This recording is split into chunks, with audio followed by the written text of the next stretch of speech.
यहाँ पे drone show हो रहा है, मैं आपको ड्रोन शो बता रहा हूँ। देखिए क्या ज़बरदस्त है, लाइटिंग वाले ड्रोन बेहतरीन है।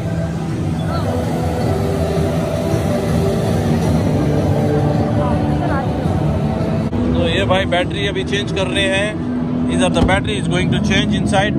ओके, सांस我明白，तो इस可以用多少个多久？就飞3次就没有了。3次。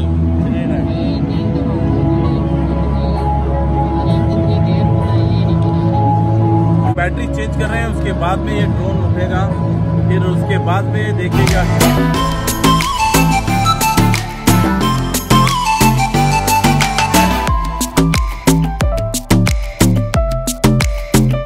अभी इन्होंने बैटरी चेंज कर दी है और ये कंट्रोल रूम है, यहाँ से बैटरी चार्ज भी कर रहे हैं। बाकी का भी ये देखिए, इसके मोबाइल में कुछ फंक्शंस हैं यहाँ से, तो ये भाई साहब यहाँ से ऑपरेट करके उड़ा रहा है। Thank you. ओके, अब ये यहाँ से देखिए हो गया synchronise. Now they are ready for flying.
ना भाई, मजा आया, अच्छा है, राइट।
जितने भी एजुकेशन वाले डिपार्टमेंट वाले हैं जो बच्चों के ड्रोन्स बनाते करते हैं, देख लीजिए इसमें मैंने आपको ऑलरेडी दे दिया है डिटेल। तो आप डायरेक्ट कांटेक्ट कर सकते हैं उनको और ऐसा कुछ बना सकते हैं। कुछ अच्छा बनाइए। जो भी नए स्टूडेंट्स हैं, अगर किसी को ख़रीदना है, करना है, कुछ ऐसा बनाना है तो you can just directly contact them.